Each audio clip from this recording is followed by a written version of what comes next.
I can finally fire a loser like you. You're incompetent trash and you're fired. I was helplessly forced to resign, tormented by a boss who twisted her beauty into something devilish as she laughed. My name is Michael. I work for a subcontracting company for a publishing house, struggling through another packed schedule today. I don't get hospitalized anymore, but as a kid, I had frequent asthma attacks and couldn't let go of my inhaler. During attacks at night, I couldn't lie down to sleep without endless coughing and breathing difficulties, so I just propped up some pillows and pretended to sleep.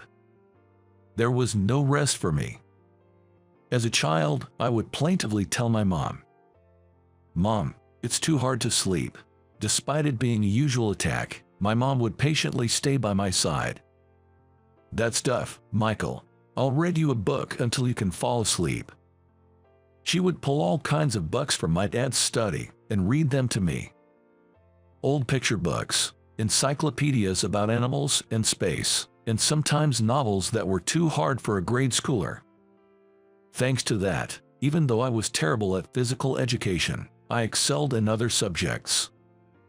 Those sleepless nights weren't just about suffering for me. My dad was an avid book collector and would happily listen to my eager book reviews. "Michael, you're great for an elementary schooler. If you like Mark Twain, try reading Ernest Hemingway. Ernest Hemingway is long.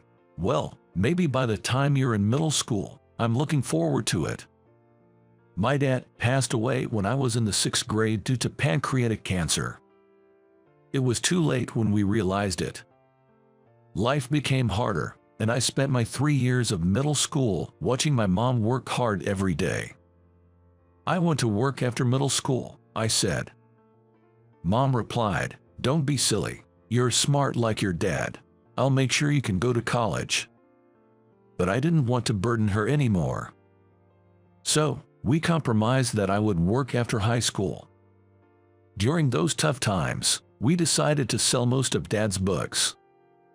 It was sad to see the empty bookshelves, but letting go of the books didn't erase the memories with my parents. During high school, I worked part-time jobs non-stop to help my mom. I was pretty proud to be able to buy my own phone with my earnings. But my inherited love for books from my dad always got the better of me, and I'd often find myself about to buy interesting new releases at the bookstore. Hardcover novels are kind of expensive. Not something a high schooler with just an allowance could afford many of. When that happened, I'd reserve them at the local library. I might have to wait a bit for new releases, but hey, reading for free is awesome. One day, while making my regular library trips during breaks from work, I noticed this guy who was always there at the same time, reading the newspaper in the same spot. He dressed casually but had this unique sense of cleanliness with his crisply ironed slacks. He seemed about the age my dad would be if he were still alive. Our eyes met once when I was looking at him. He was a friendly man and struck up a conversation. "You come here often, don't you? Borrowed any new books?" "Yeah, you're always reading the newspaper. Don't you read books?" He told me it was his morning routine to read the newspaper and then a novel.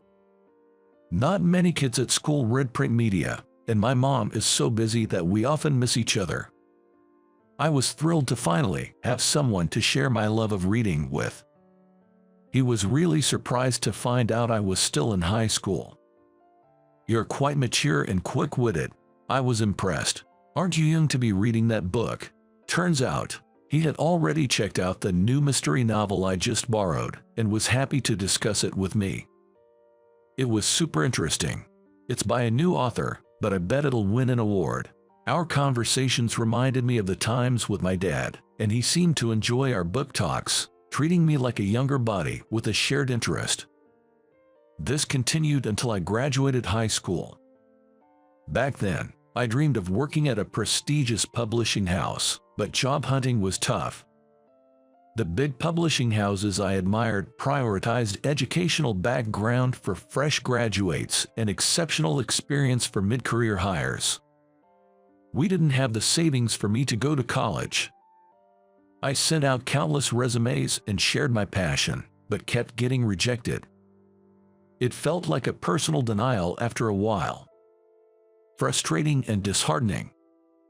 I wanted to be an editor, supporting authors and helping bring more exciting stuff into the world, but reality was harsh. Sometimes passion alone isn't enough. Finally, I broadened my search and met Thomas, the CEO of my current company. A small subcontracting company where even the CEO gets involved in interviews. But the CEO was a humble and good person. He took pity on me after my numerous rejections and offered a trial period, with the promise of a full-time position if things went well. It wasn't exactly the dream, but having a decent salary helped ease our family's financial strain. Mom doesn't have to cram in as much work now and even put on a little weight. Thomas occasionally brings snacks to interact with the employees. Michael, how are you settling in? Our print shop is small and busy, right? No way, I love it. I've always wanted to work with bugs. A colleague repeatedly said, Michael is really doing a great job. His work is meticulous, and it's nice to have a good kid like him around. Thomas seemed pleased with the way things were going at the workplace. It was a physically and mentally demanding job, but all my colleagues were nice people, and I thought I was lucky to have such a good workplace.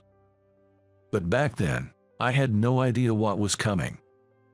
4 years after I joined a company, Thomas brought someone he wanted everyone to meet: his own daughter, Rachel. She was a beautiful lady, dressed in a navy blouse and a lace pencil skirt, looking every bit the capable office worker. She just graduated from college. I might sound like a doting father, but she's my daughter. I'm sure she'll do great here too. But don't hold back just because she's the boss's daughter. Everyone, please be nice to her. Rachel bowed gracefully. I look forward to learning from all of you. Rachel was quick to pick up the work and delivered much faster than required by her clients, boosting her performance rapidly. My colleagues joked, she's really good at her job.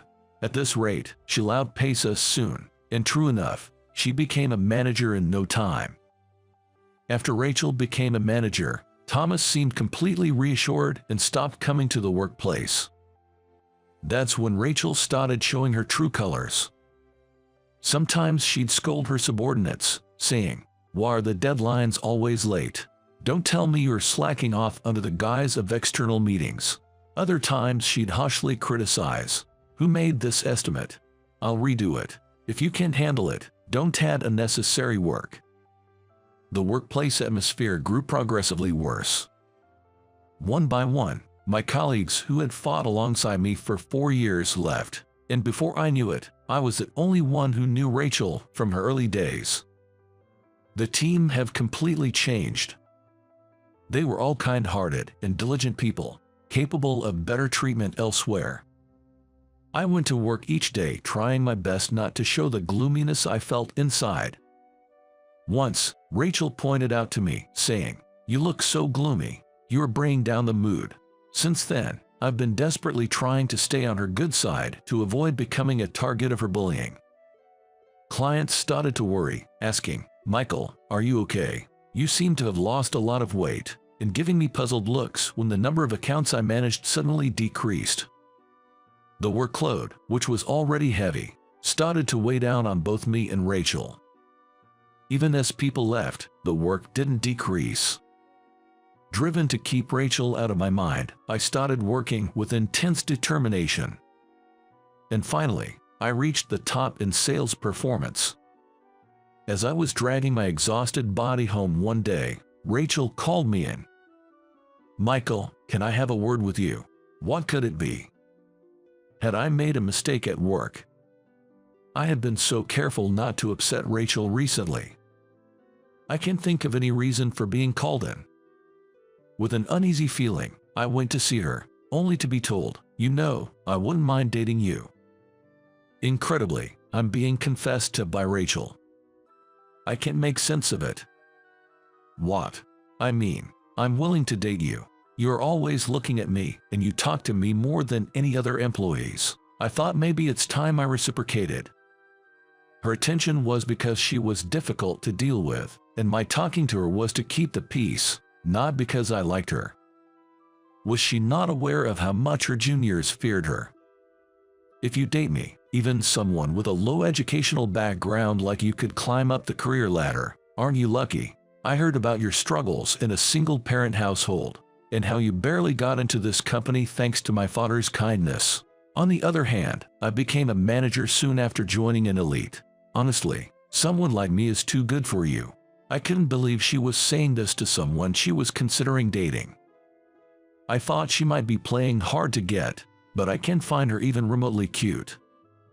I firmly declined. Rachel, when did I ever say I liked you? Well, that's the impression you gave with your behavior. I just want to get along with everyone at work as colleagues. I've never seen you as a romantic interest. Sorry if I gave you the wrong idea. Rachel was frozen, clearly not expecting to be turned down. It's awkward to reject someone you don't like. Anyway, see you at work tomorrow. I hurriedly left the office, eager to escape the awkward situation. From the next day, Rachel's excessive harassment began. Once, when I returned from an outside meeting, I found my desk completely soaked in water. The fabric of my chair was even stained. It was hot outside, wasn't it? I made it cooler for you. Really, what is she, a high school girl? On another day, the estimate I had finally completed was missing from my computer, and the sample of the magazine we were supposed to deliver was found in the shredder. I suspected Rachel's doing, but there was no proof. I worked all night to finish everything and managed to deliver just in time. Rachel said, "So you've finally delivered. Incompetent people really have it tough. Be sure to thank the lenient client." She taunted me insincerely. Moreover, she kept piling on overtime work, saying, "Since you can't do your job like others, can you work a bit more? You're stealing a salary, aren't you?" Ever since the day of her confession, it was clear that I was her target for harassment. Perhaps thanks to that, her treatment of other employees, like saying "good job, I'll take it from here," seemed to improve somewhat. Thinking that my sacrifice was protecting my juniors, just as my colleagues who had left asked me to, made it more bearable. However, the office girls, scared by her previous behavior, flinched even at normal words of encouragement. One of them bowed apologetically to me and left the room. Seeing this, Rachel clicked her tongue at me. Whether underperforming or overperforming, I was always subjected to her sarcasm, and the overall sales performance was declining. Even if Rachel and I were doing well, it wouldn't sustain the company. I wondered if it was time to report her behavior to the CEO. Then, one day, an even bigger problem arose. Our printing company had two major clients. One was a major women's magazine, Apple Sapling Publishing. The other was the prestigious William Bookstore, known for its serious publications. I got a furious call from Apple Sapling saying, "The magazine we were supposed to receive still hasn't arrived. Put Michael on the phone." Somehow, I was listed as the responsible person. I had no recollection of taking on such a task, but after their insistence, I had to apologize. I apologized profusely for a mistake I didn't remember making. But they ended the contract, saying, "We will not be doing any business with your company in the future." How did things end up like this? Feeling empty, I was heading back to my desk when Rachel stopped me. Rachel twisted her beauty into a sinister smile. "You've really done something terrible, haven't you? Ruining such a big contract. You're not fit for this company." "I don't understand what you're saying." "Don't understand. There's no place for you in this company anymore." Rachel seemed to be enjoying herself way too much. Now I understand. This whole thing was her doing. But I don't have any evidence right now to accuse Rachel of her misdeeds. She went to such lengths, causing trouble for another company, just to corner me. I can finally fire a loser like you. Incompetent trash like you are fired. I'm sorry, Thomas. I'm just too tired. Fed up with everything, I decided to resign. After submitting my resignation, I spent my days lazing around at home for the first time in a while. My mom, noticing my weight loss, kept trying to feed me more, and I had to be careful not to gain too much weight. It seems she used the money I sent to restore my father's book collection, and the bookshelves were lively again. Reading while drinking in my dad's chair during the day felt like a luxury. The Ernest Hemingway books, which seemed long when I was in elementary school, now had a deeper flavor. One day, I got a call from an unknown number. I ignored it, thinking it was a scam, but it kept calling day after day, so I finally answered. It was Rachel. You finally picked up. Michael, listen. Rachel sounded exhausted even over the phone. She explained why she called. Apparently, the chairman of the last major contract we had threatened to cut ties if I left. If we lost that contract, the company would go bankrupt, so she wanted me to come back. Who are you, Michael? I had no idea you had such connections with major clients. I didn't understand it myself. I was reluctant to go back to the company I had quit, but I hadn't properly said goodbye to Thomas and my juniors, so I reluctantly went with some gifts. After greeting my juniors, I headed to the reception room. There I found Thomas, Rachel, and, to my surprise, that old man from my high school days. Michael, this is Chairman William, the chairman of William Bookstore, who we always rely on. You seem to know each other. William, now revealed as the chairman, was as cheerful as ever. It's been a while, hasn't it, Michael? I think it's been 5 years since we last met face to face. William, you seem well too. I had no idea you were the chairman of William Bookstore. Well, I never mentioned it. I just wanted to be friends with you as a fellow book lover. As you get older, and more important, it's hard to make new friends. Rachel looked astonished at my familiar interaction with the chairman. Why would someone like you know William? She seemed to want to say that. Thomas joined the conversation. Michael, as you might have heard from Rachel, William values you highly. He even said he would terminate the contract if you aren't the point of contact. Would you consider coming back to our company? We really need you. Thomas lowered his head. William also inquired why I suddenly left. Does Thomas not know about Rachel's misdeeds? I'm flattered by your offer, but did anyone tell you why I resigned? I heard from Rachel it was for personal reasons. Your mother is unwell, right? I understand it's a difficult time, but what do you think? It's all fabricated. Any small sense of obligation I had left was gone. The reason I resigned was because I couldn't tolerate Rachel's misdeeds. You're unaware of her usual behavior, aren't you? Everyone's been enduring it, but many have been driven to resignation. The recent Apple sapling publishing incident was blamed on me, and I just couldn't take it anymore. I really can't think of returning. Rachel spoke gently. Michael, please stop making accusations. The incident the other day was resolved thanks to you apologizing to the client. I understand you're upset about ruining the deal with a major client, but Thomas and William looked confused. I felt helpless, unable to prove Rachel's misbehavior. Then, there was a knock on the door. Their office girl, who had been victimized by Rachel, entered. She placed a voice recorder on the table and played it. The recording was of Rachel's shrill voice berating her subordinates. How long are you going to dawdle? If you can't do your job, I'll fire you. If you don't like how I do things, then you should just resign. What do you think you are? A lowly educated poor person? Rachel turned pale.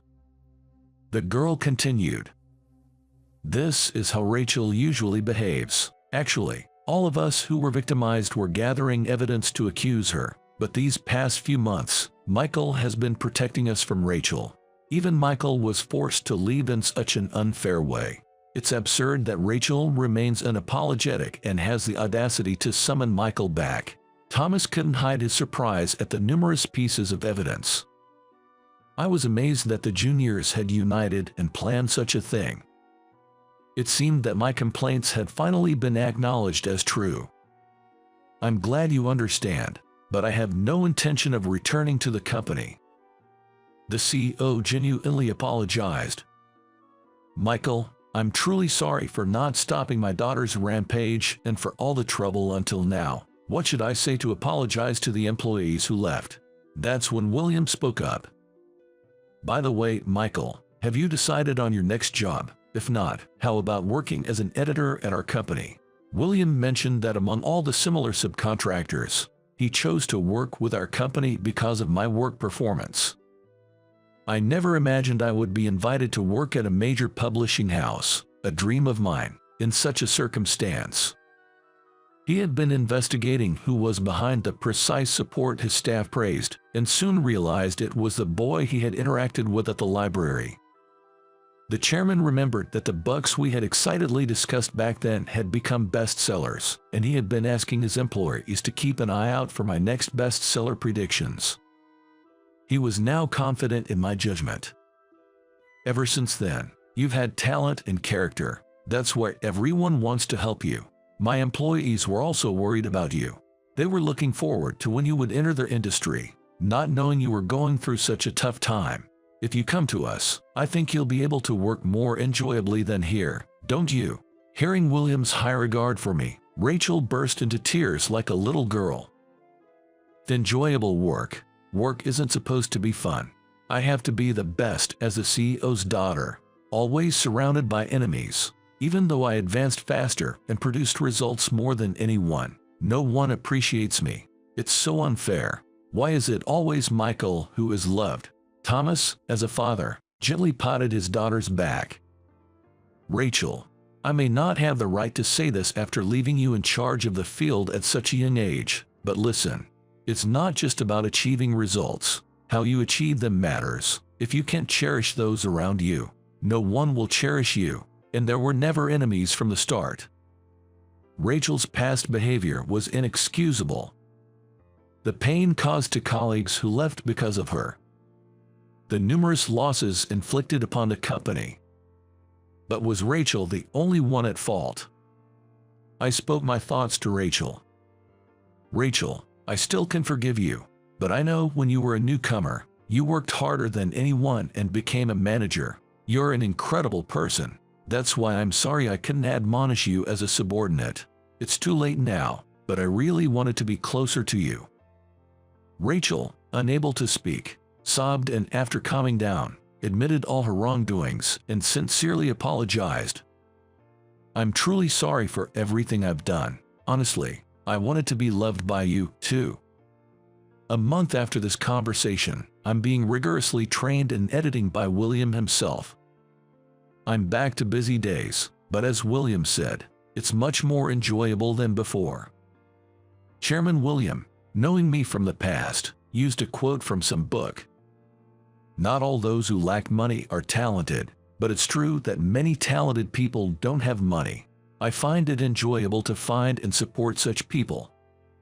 Soon after, I was able to bring 2 bestsellers into the world. They were books I proudly completed in collaboration with the authors, working hand in hand. The company I left reportedly went bankrupt. Thomas is using his savings to apologize to Rachel's victims. Rachel is starting from scratch in a completely unrelated company, helping with the family finances. I hope she faces her actions. While having coffee with the chairman, I quietly reflected. Despite everything that's happened, I think I've overcome my past for who I am today. I'm that happy to have my dream come true. The chairman replied with his usual cheerful smile. Don't talk as if you've burned out. You're just starting. You rookie editor.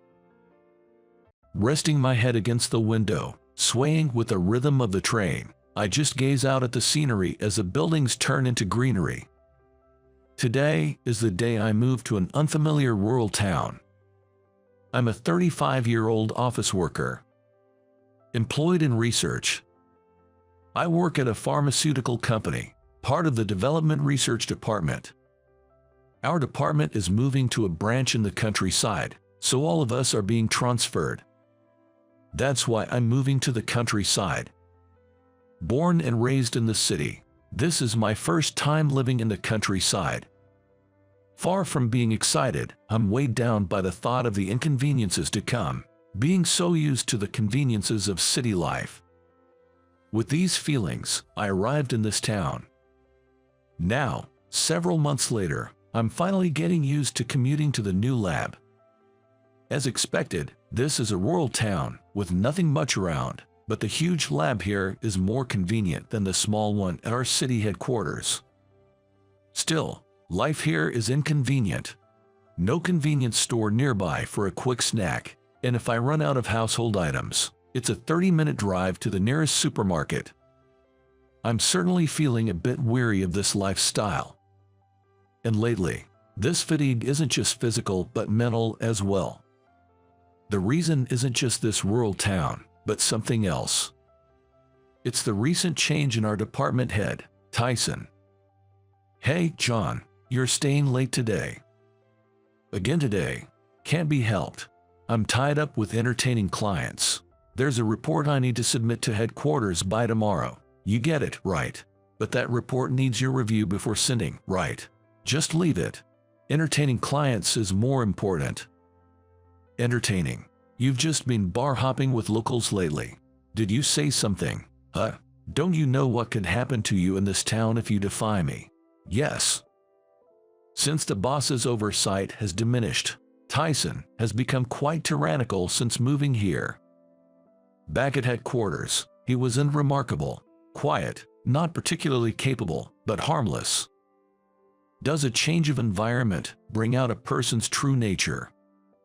Unreasonable scolding, nonsensical instructions. Yet, all of us, my colleagues, juniors, even my seniors, had no choice but to silently comply.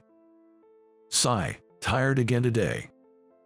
Walking down a large, solitary road, I stopped by a small, privately owned store before heading home. There are fields on both sides, and the smell of earth wafts with every breeze. With no convenience store nearby for a late-night snack, visiting this shop has become part of my daily routine after work. "Well, hello, welcome, John." A slightly older woman greets me with a smile. "Hard at work again today. You really put in the effort, don't you?" she says as she hands me a bag, and I always make sure to thank her before taking it. "Thank you." "Come again soon." Cicadas buzzed, and a breeze rustled through. The sun had tilted further since earlier, beginning to darken the sky. It's a good 30-minute walk home, so I opened one of the beers I just bought. When opening the can, it made a satisfying sound. Then I sighed and took a gulp. That's good. Lately, I've been thinking a lot. I enjoy my daily research, but I wonder if it's worth coming to such a remote rural area for it. Tyson spends his days bar hopping with locals and often comes in hungover, useless at work. While covering for Tyson and enduring his unreasonable anger, I spend my days solely focused on research. On my days off, I just laze around, fiddling with my phone, not going anywhere. In this lonely rural town, without a girlfriend or friends, there's too little to do alone. Is this really how my life should be? At 35, such concerns have risen. The next day, feeling well rested for the first time in a while, I woke up refreshed and grabbed my phone. What? That moment, I took my breath away. It was already 10 a.m. Oh no, I overslept. Panic set in, and I quickly called the lab, where my colleague Richard answered. "Hello, it's John. Sorry, I overslept. Is Tyson there?" "Hey, good morning." "Nah, Tyson's not coming today. Sounds like he's hungover." "Got it, sorry, I'm on my way now. Just leave my work." "Nah, it's cool. Why don't you take the day off?" "What? You've been looking down lately. Probably tired. Take a break today. I've got your work covered." Taking my colleague's advice, I decided to skip work for the day. When was the last time skipped work? But what to do now? I was not even sleepy anymore. As I opened the curtains, thinking this, the sunlit mountains came into view. Huh? The mountains. Suddenly inspired, I quickly packed a towel and water in my backpack and set out for a hike. This is the first time I'm doing something like this since I came here. The air tastes good. Breathing deeply into greenery feels incredibly refreshing. I felt as if my constant complaints and gloominess were being replaced by the clean air. With a youthful spirit, I continued walking, aiming to go as far as I could. Rustling grass. Crunching soil. Amid these sounds, whoosh, I heard something like a fall. What was that? Rushing towards the sound, I found a woman in a tattered state, huddled on the ground. Wow! My shout echoed in response to the scene. Are you okay? Are you alive? Can you get up? I kept calling out desperately. Responding to my voice, the woman slowly opened her eyes. Oh, you're awake. When the woman noticed me, she seemed flustered and whispered in a weak voice, I'm okay. The woman forcefully sat up, said, in a soft voice, and held her ankle with her hand. Does your ankle hurt? Just a moment, please. I took out a first aid kit from my backpack and got out some ointment and bandages. I'll do some first aid. I applied the ointment to her ankle, used a nearby twig as a splint, and wrapped it with a bandage. There, that should do for now. Thank you so much.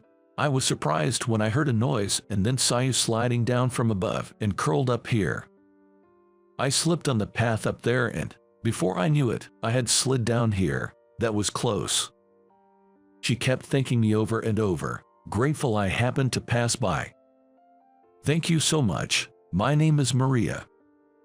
I'm John. If you don't mind, I can take you to the hospital. I couldn't possibly ask you to do that. I can walk by myself. Ouch. See, you're still in pain. You can't walk like that. Don't force yourself. And don't mind if I smell a bit sweaty. As I said this and squatted down to let her climb on my back, Maria hesitantly got on. I can't believe you're doing all this for me. I'm so sorry. No worries. Carrying her on my back, supporting the backpack with my stomach, we slowly descended the mountain, chatting about various things. Maria had also moved from the city, and today she had taken a day off before starting a new job to visit this mountain. We especially hit it off talking about the differences between city and rural life. Eventually, our conversation shifted to more personal topics. Do you work at that big research lab? Yes, I do. She looked surprised. I moved here after our department transferred from the headquarters. Is that so? After thinking for a bit, she asked me another question. How is your job? Well, I've gotten used to the new workplace, but actually, my boss, his personality has changed lately, and it's been tough. Haha. I ended up telling Maria about how my boss had changed since moving here. How he started acting superior as if he was the top dog, looking down on his subordinates, not doing any work, and using company money to go bar hopping with locals under the guise of business entertainment. It had been a while since I talked to someone outside of work, so I accidentally shared more than I intended. Maria listened quietly and said, "That sounds tough." Feeling I had overshared, I quickly added, "I've been feeling down lately, but coming to the mountain today made me feel refreshed. It's like I can now focus on working together with everyone. Thank you for listening." After our talk, I carried her down the mountain in silence and took her to a small hospital at the foot of the mountain. She assured me she could take a taxi home, so I left. I thought waiting might scare her. By the time I realized, it was already evening. It had been a while since I felt this uplifted in the evening. Thinking of Maria's smile made me feel refreshed on my way home. In the following weeks, life continued as usual, with my work, looking after my juniors, and covering for Tyson. I was getting used to life here, and the warmth of the small rural community grew on me. The kindness in a rural town is something you don't often find in the city. Then, one day, I got a sudden call from headquarters. Had they found out I skipped work to go hiking? Feeling anxious about possibly being fired, I headed to the city. Seeing the towering skyscrapers after a long time made my heart flutter. When I lived there, I never noticed, but the air felt like it was mixed with various things, making my nose feel stuffed. With my heartbeat racing in fear, I calmed myself as I visited the CEO's office at the headquarters. "Excuse me." As I entered, the CEO greeted me with a smile. "Hey, long time no see, John. Have you lost some weight?" Seeing the CEO as usual confused me. I had been expecting to be fired, so it felt like unexpected. The CEO engaged in some small talk for a while, and I went along with it. The main topic didn't seem to come up. What was this meeting about, after all? Just as I was wondering, there was a knock on the door. "Come in." The CEO responded, and the door swung open energetically. To my surprise, the woman who entered was Maria, the one who had injured her foot on the mountain. "Wait, aren't you the person from that time? Why are you here?" Surprised, I stared at her as she blushed and shyly said, "I'm sorry about the other day." The CEO, addressing Maria, urged her, "Come here." While I stood there with a puzzled look, Maria cleared her throat just like the CEO and began to speak. "Thank you for helping me that day. My injury has completely healed, thanks to you. I apologize for the late introduction, but I'm Maria, the CEO's daughter." "CEO's daughter? Why were you in that town?" "So, you hadn't heard. That confirms what I said was true." "That's right." Lost in their conversation, I struggled to follow. "Tyson is no good anymore. There's no information sharing at all." "Indeed. Excuse me." Unable to hold back, I interrupted, and Maria smiled at me. "Actually, I was supposed to join the development research department in that town, but I injured my foot and had to return home for recovery. I had told Tyson to convey this to everyone, including you, but it seems no one was informed." "Yes, I heard nothing about it. I brought up the need for reform to the CEO right after hearing about the department's situation from you." "That's what I wanted to hear from you," the CEO added. "Is that so? But why me?" "Because your attitude towards work is admirable." "Really? What you shared while carrying me mirrored what my mother used to say." The CEO nodded at Maria's words. "Cherish unity, as you said. It's similar to my late wife's philosophy. She passed away 25 years ago from an illness. It was the first time I felt like my heart was torn out. Since then, I've immersed myself in work. Maybe to recover. I've been working to reduce the number of families experiencing what my daughter and I went through, increasing lives saved by medicine. So, our company's foundation is built on my wife's words. Cherish unity. The people waiting for our medicine are not strangers. They share our fate." "I see. Which brings me to this. I want you to take over as head of the Development Research Department." Hearing this, I felt a shock as if struck by lightning. "Me? I'm honored, but why?" I was so flustered that I repeated the same question, then embarrassedly shut my mouth. "The Development Research Department is the heart of our company. I want someone who sees helping people as natural and shares my vision to lead it." The CEO smiled warmly, a soft expression I felt I was seeing for the first time. I felt a surge of energy welling up inside me and simply bowed my head. "I'll help too. Let's work together." "See you later then. We'll take care of the formal procedures another day." As I was about to leave the room, saying thank you in response to the CEO's words, I heard a clearing of the throat. "And as a father, thank you for helping my daughter. I'm truly grateful. Things will get busy, but when you have time, I'd like to properly thank you." The CEO bowed slowly. "Don't do that. Please raise your head. I only did what anyone would do as a person." Upon hearing my words, The CEO slowly raised his head, looked into my eyes, and said thank you again. I bowed to the CEO and left his office with Maria. Well, I never imagined it would turn out like this. I just gazed out at the view of the buildings turning into greenery. I was reminded of the day I moved. But unlike that day, Maria was now beside me, and I had an important mission of reform ahead. It's going to be busy, but at least it's goodbye to those days of aimlessly following a superior. I felt a passion surging inside me, warming me up. It's been a while since I've felt this way, perhaps since I was a new employee. I want to help people. That's why I chose this job and this company, drawn by the CEO's character. I had always wondered if it was the right choice, but now I realize it's not about validating that choice, but about making it right. I'll continue to devote myself to research for others. The future surely looks bright. Squinting at the dazzling sunset for a moment, the rural town came into view. I'm looking forward to the future. Upon hearing Maria's words, I slowly nodded in agreement. My name is Mike. I'm a guy with a low education, having only graduated from middle school. The US used to be called a meritocratic society, but I'd think fewer people care about that nowadays. Nevertheless, there's someone who's been ridiculing me every day recently. That's my direct supervisor, Rachel Smith. Hey, dropout. Why are you dragging your feet with your work? Hurry it up. Yes, sorry.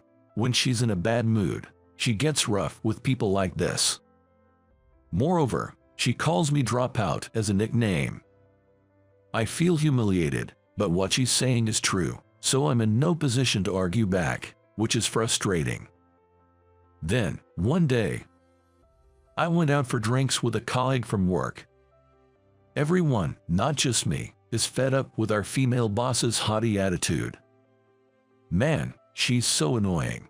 I'd really like to get back at her. One of my colleagues even said something dangerous like that. Rachel is turning 50 this year, and I wonder if she's getting irritable because she's reaching menopause. If she'd just keep quiet, she'd actually be pretty.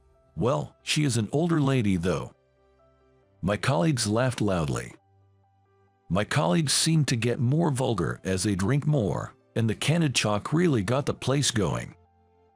Indeed, Rachel is a beautiful woman with a good figure and a pretty face. She must used to be quite popular when she was younger. In fact, she married in her 20s and has one child.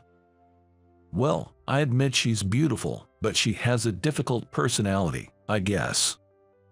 I can imagine living with someone like that. If it's like the company atmosphere at home, she'd definitely be divorced by now. But Mike, you always get chewed out by Rachel. She mocks you with dropout. It must really get to you, right? Well, yeah, but I'm used to it. I've been told enough times that dropout is a degree for those who lack motivation. To relieve my stress, I just kept drinking. All right, let's hit the next spot. My colleagues were red in the face, putting their arms around each other and making a racket. We had a surprisingly good time, so we decided to go to a nearby bar. But at this point, they were pretty drunk and I couldn't help but wryly smile at the thought of whether they'd be okay. Excuse me, check, please. One of my colleagues took care of the bill, so I gave my bill to him and went outside for some fresh air. The cool night air felt good against my flushed skin. Maybe I'll go somewhere cooler. That's what I was thinking when I walked a little away from the bar. And then, bam! I ran into Rachel, the one who ridicules me every day. I was taken aback. Rachel was dressed nothing like her usual suit attire but in flashy clothes instead. Her hair was wavy, possibly styled with a curling iron. She was wearing a miniskirt, and her makeup was on point. You wouldn't believe she's a 50-year-old married woman. She had transformed into a stunningly seductive lady. And she was walking with a considerably younger man. Is that her husband? No, but he seems too young. We made eye contact, and seeing Rachel's surprised look, I quickly averted my eyes, thinking I'm in trouble. This area is not only a busy district, but also close to a hotel district. Could it be? While thinking that, I glanced at Rachel again. She had indeed gone towards the hotel district. No way, I've just witnessed an affair. Then, finally, my colleagues came out of the bar. Hey, what's up? Did you run into someone you know? I was taken aback by my colleagues' perceptiveness, despite being drunk. No, it's nothing. Sorry, I think I've had too much to drink. I'm gonna head home. With that, I excused them from the second round and went home with a heavy heart. The next day, while working, I couldn't help but sneak peeks at Rachel. Despite usually detesting even making eye contact with her, I inevitably found myself curious after seeing her last night. Rachel seemed as snappy as usual, but she appeared somewhat subdued today. Perhaps she was feeling particularly vulnerable about being seen by me last night, occasionally sending glances to me. Finally, Rachel gestured for me. Mike, I need to talk to you. Do you have a moment to you do, right? There was a definite urgency in her voice. I stuttered, yes, and followed her. The reason she called me out was, as expected, about last night. Were you out drinking with colleagues yesterday? She asked with a bit of hesitation. I nodded briefly, and after biting her lip slightly, did you tell anyone about what happened, that you saw me? Rachel cautiously looked up and asked. No, I haven't said anything. I went straight home after that, and I don't think anyone else saw you. Rachel seemed to exhale in relief. I see. Thank you for keeping it to yourself.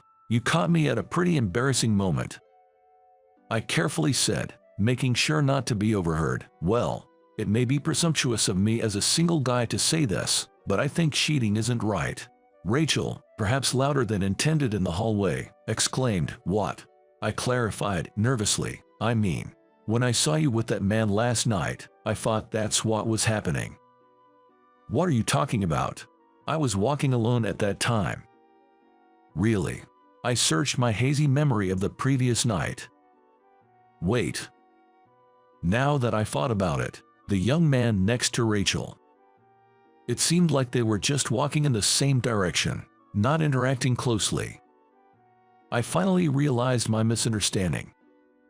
Seriously, I was nearly the cause of spreading a nasty rumor. I'm so sorry. Well, it's okay, but me having an affair, honestly, with how I'm feeling lately, it's scary to think I might actually do something reckless. Rachel gave a bitter smile, as if she was almost disgusted with herself for even having such a train of thought. Did something happen? I mean, with your husband? I asked, even though I thought it was somewhat impolite. Oh, you want to know? This story might take a while, she replied with a teasing smile. Today, there was something different about Rachel. She didn't carry her usual boss-like aura. Instead, she felt more like an older sister, oddly approachable. Maybe it's because I kept her secret yesterday that I've gained her trust. Could that be it? I'm not sure why, but today she asked me to grab some drinks, just the two of us. It turned out to be an evening where she shared her current harsh reality. I learned she is a former race queen and has some experience as a model. It made sense given her looks. She married a successful businessman, a fitting match for an ex-model. They were happy and blessed with kids. But then, abruptly, their happiness was threatened. Her husband had a brain hemorrhage and collapsed. He survived without life-threatening injuries but was left paralyzed on his right side, leading to a wheelchair-bound life. From that point, the Smith family's life has changed drastically. Rachel found herself doing more at home, like helping her husband dress and use the toilet. Despite being tired from work, she couldn't rest at home and ended up carrying a lot of stress without realizing it. That's why my daughter, seeing this, tacked to her dad's folks. They suggested I take a break and go out with friends, she explained. So, the reason you were heading to the hotel district that time was to go drinking with a friend? Yay, that's right. With a girlfriend, of course, but even though it was a break, I felt guilty for having fun while leaving my husband behind. Saying that, Rachel's face fell into a shadow. She shared her worries about her relationship with her husband growing sour. It seems his pride was hurt, having lived in front of the family as the main provider, and now being treated like an infant every day was making him short-tempered over little things. He's changed so much, he slams the table saying, "I can do this much myself," and there was even a night I left him alone in the living room out of frustration. She said with a sad chuckle, then tears spilled from her eyes. I'm trying so hard. Changing his diapers, lifting his heavy body into the wheelchair, laying him in bed, every single day, so why do I have to be yelled at? Rachel's voice was trembling. It felt like she couldn't hold back anymore. But I know he's the one who's truly suffering. He's only in his 50s, and now he's got a body that will never walk normally again, and he had to quit managing his company. It's understandable he's become self-destructive, and yet I should be supporting him more as his wife. I just can't stand the fact that I'm not kinder to him. I feel like such a failure as a wife.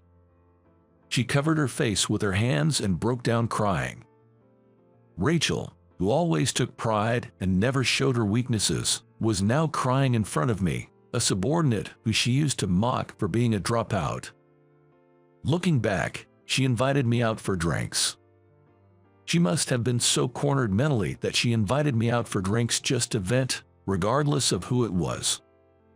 Rachel apologized to me, saying, "I've been such a terrible boss," regretting taking out her personal issues on everyone lately. I felt her pain acutely, and my desire to forgive her grew stronger. Caregiving is really hard. I also helped take care of my grandmother at home until she passed away, I said. When I mentioned that, Rachel looked up in surprise. I decided to share my past with her. Originally, I was quite good at studies. Good enough that my teachers suggested I go to a more advanced school. But that dream didn't come true. Because my grandma developed dementia. It was just my grandma, my mom, and me living together. After my parents got divorced and we moved in with my grandma. She was always so kind. However, she changed a lot after a fall broke her leg and a long hospital stay. The doctor said she seemed to have developed depression. It didn't take long for her to develop dementia. She would scream loudly and try to leave the house despite not being able to walk far due to the lingering effects of her fracture. This stress of possibly causing trouble for neighbors or putting her own life at risk was immense. Especially after hearing news about a family that was held liable for an accident involving their relative with dementia, my mom became very anxious and would sometimes scold my grandma harshly. Watching the two who used to get along so well argue was hellish for me. Naturally, my mom reached her limit first. She was clearly worn out and looked like she might collapse at any moment. Seeing her like that, I decided to drop out of high school and start working. My mom objected, but I insisted, and ultimately, I prevailed. After that, my mom and I took turns taking care of my grandma while contributing to the household expenses. Thankfully, my mom's health improved, and my grandma passed away peacefully a few years ago. Now, we live a peaceful life. I didn't realize. You've been through so much. You gave up your education for your family. What an incredible person. And to think I belittled you for being a dropout. I'm really sorry. Hearing this, Rachel apologized to me again. It turns out Rachel is a high school graduate herself. She aimed for the entertainment industry when she was younger but gave up halfway, always feeling inferior about her education. So I was the one person she felt she could look down on to boost her own self-esteem, and she regretted that. I'm truly a lousy boss. Recently, my daughter has been saying she'll help with her husband's care. She's still a college student and should be studying, working part-time, and enjoying her youth, but I can't help feeling sorry. Rachel said with a downcast look. I suggested home care services and paid nursing homes to her. She seemed hesitant, understandably so. I understand the reluctance to place a long-time husband into a shared living facility with strangers. I get the hesitance. It's the internal conflict about whether it's okay to abandon family so easily. So, I gave some heartfelt advice. Actually, my grandma was in a nursing home just before she passed. At first, my mom and I were hesitating about entrusting her care to others, too. The guilt of neglecting a loved one's care. But it's true that it also eased our minds. I wondered if feeling relieved meant I didn't love her. But then I remember what a caregiver told me.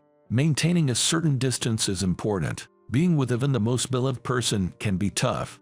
So, using care services isn't bad at all. Please, don't bear this alone, Rachel, and ask for help. After my long spiel, Rachel's tears started to flow again. Thanks for sharing. I'm glad I could talk to you, Mike, she said, thanking me over and over.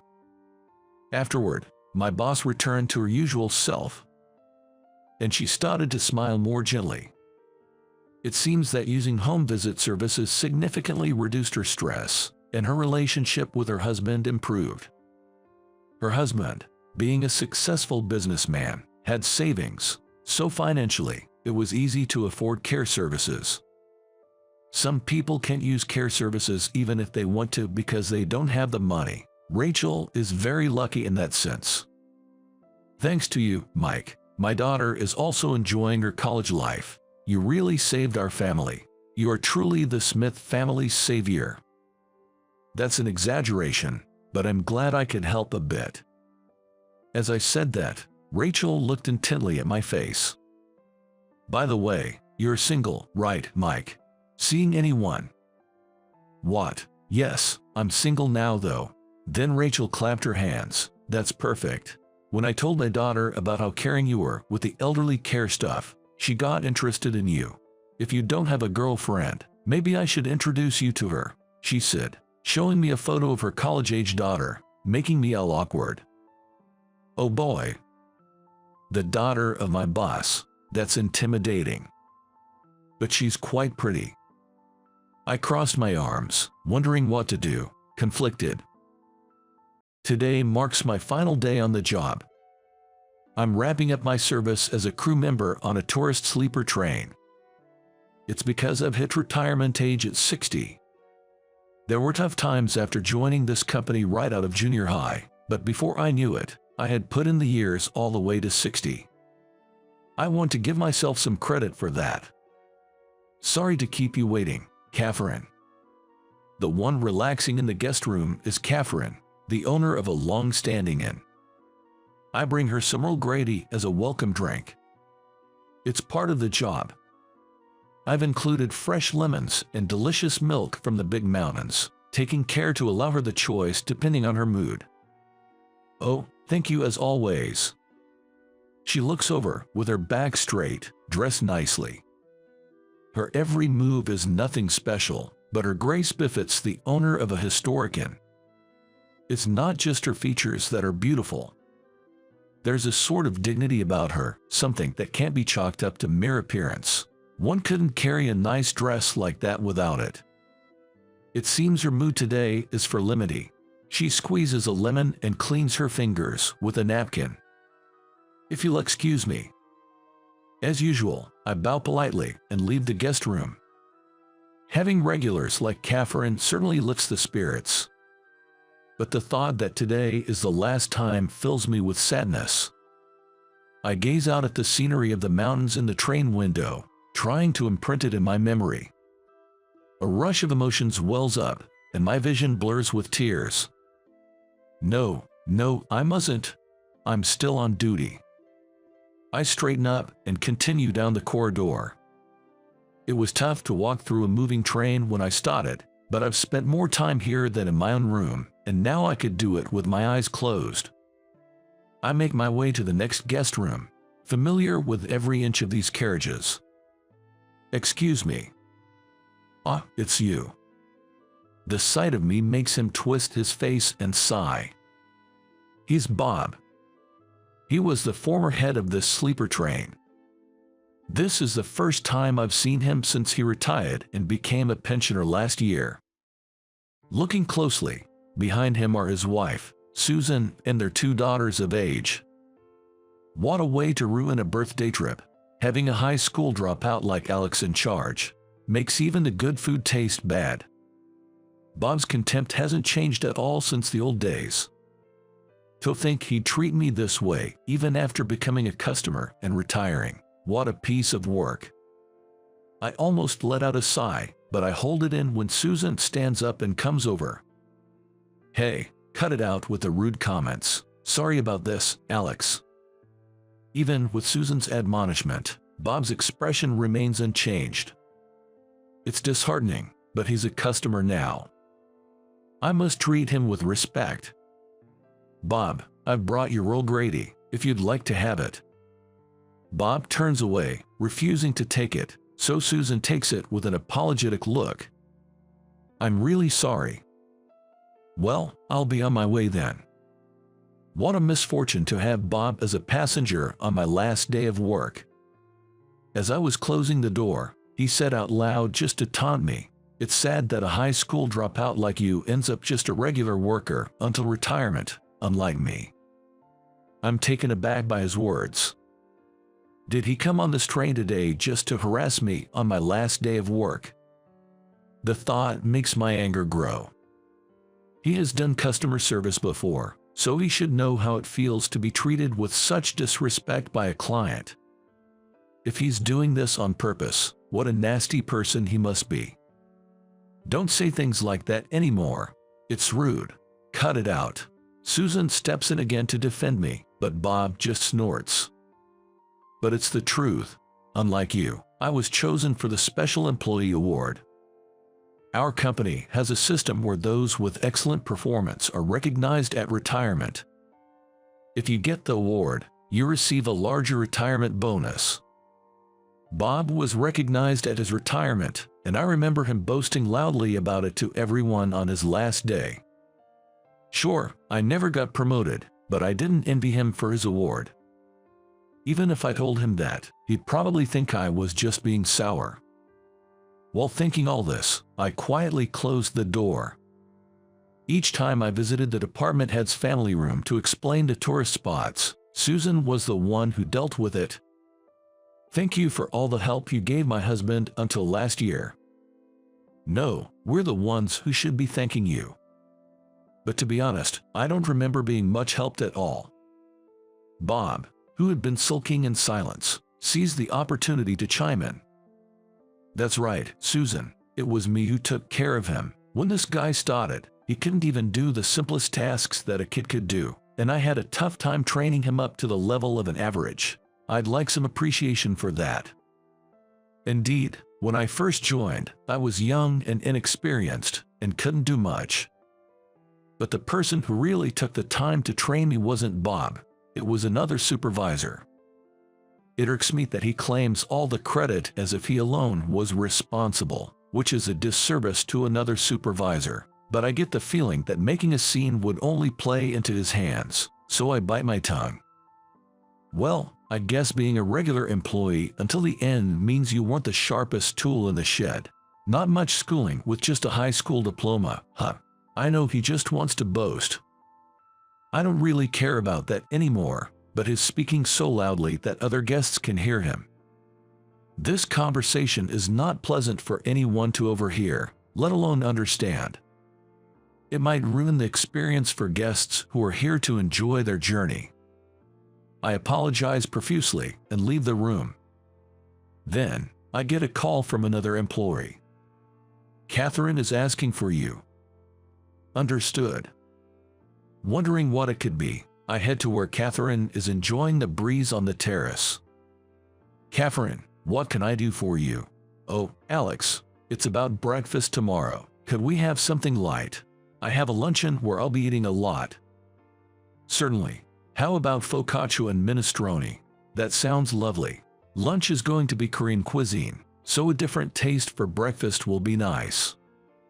Her cultured voice makes me forget about Bob's earlier words. I take a note to inform the kitchen and bow to Catherine once more. As I look up to leave the terrace, I see Susan and her 2 daughters enjoying the cool air. Look, seagulls. One of the daughters is delightedly pointing at the seagulls flying over. Such a sight is somehow comforting.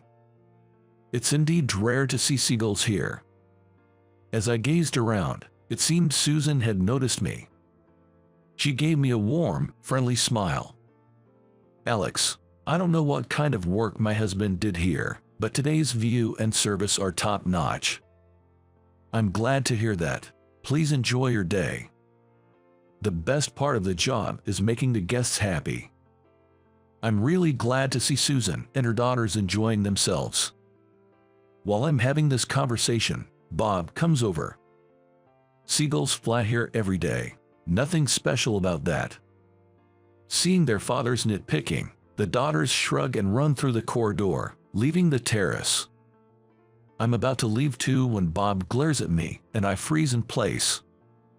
Really, such a beautiful view wasted. Susan sighed. I have something to tell you. What is it? I want to enroll Nikki in a ballet company in France once she graduates middle school.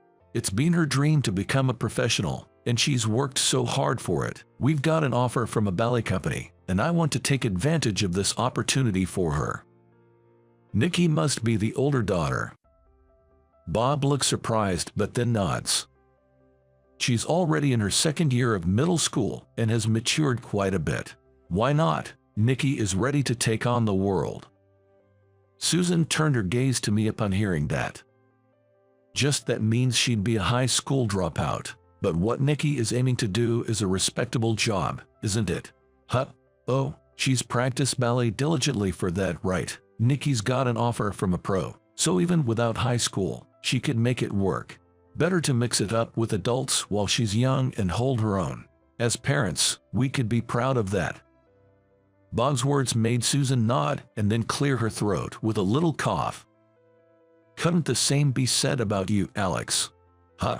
You two graduated from middle school and joined this company, and surely worked hard, right? Isn't it the same as Nikki? I was taken aback by her words, finally realizing Susan was defending me. No, Nikki is different, right? She's been practicing ballet every day since elementary. That's not the same as someone who just played around through middle school. Then, Catherine, who had been quietly observing, came forward. Excuse me, may I have a word? The two looked surprised at the elegant woman who had interjected. Catherine is a regular since this fiscal year, so Bob wouldn't know her. And you are just a regular customer who loves this train. I've been overhearing your conversation. May I join in for a moment? She took out her business card and handed it to Bob. Bob looked at it with obvious suspicion, but Catherine, unbothered by his gaze, began to speak. I use this train when I can get away from mine. It's been a year, so I've had many talks with Alex. I had no idea where Catherine was going with this. As I listened quietly, her previously calm face became stern. I'd like you to correct what you said earlier about Alex playing around until middle school. He was diligent in his studies and wanted a career in hospitality, but had to work after a fire at home. Even without knowing his past, anyone can see how well he studied hospitality by his service. So your statement is incorrect. Bob was visibly shaken by being directly called out. I get that you like Alex, but in the end, he was just a regular employee until retirement. Don't compare him to my daughter. Being appreciated by one customer means nothing. Unless you get something like the Special Employee Award, like I did, you can claim to have worked hard. Catherine remained undaunted by Bob's outburst, maintaining her composure. He's got one, you know. What? You might not know since you retired last year, but Alex has received an honor even higher than the Special Employee Award, the Honorary Employee Award. At this, Bob began to panic. What? That can't be. Alex, of all people. It's true. Bob's loud denial was met with a young crew member's voice from the entrance of the terrace. Alex has been recognized for his long service and meticulous work, chosen for the Honorary Employee Award, which is given only once every 10 years. Hearing this, Bob started trembling. Catherine smiled at the young crew member and then turned back to Bob. Still think he hasn't worked hard? Education doesn't matter, effort is effort. See, Bob, it's clear now. Stop being mean and apologize to Alex. Susan gently stroked Bob's quivering back, but he just shook his head. Why, Bob, I saw how you've been today. It's not just now. You've always treated Alex like this, haven't you? It might be too late for apologies, but just be honest and say sorry. No. Why should I have to apologize? But Bob refused to apologize. It can't be helped then. Susan pulled out a piece of paper from her pocket. We're getting a divorce. I can't keep living with someone like you. I was going to bring it up after this trip, but I can't bear it anymore. The paper she pulled out was a divorce form. Don't say that. Don't do this to me. Bob collapsed to his knees, clinging to Susan's feet.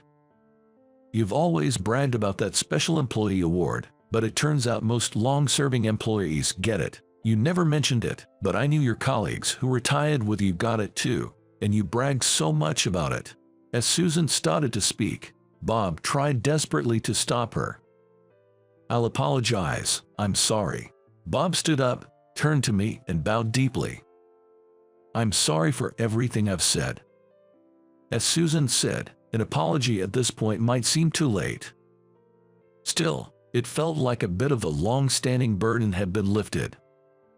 I've had hard times working here, but also many good ones. I thought today would be the best day, with regular operations and customers who love this train. But seeing Bob and remembering what he's always said made it hard.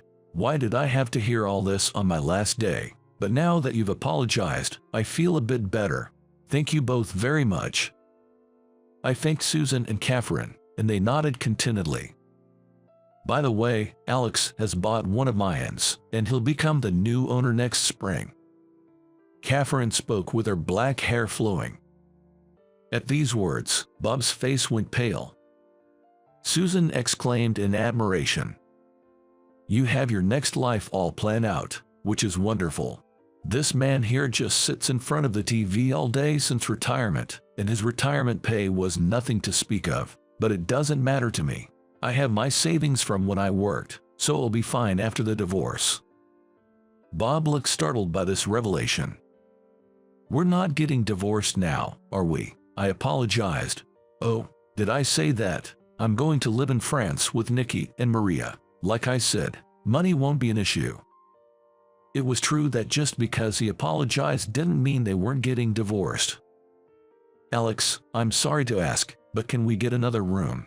I don't want to be in the same room as this man. Jess, I'll arrange it right away.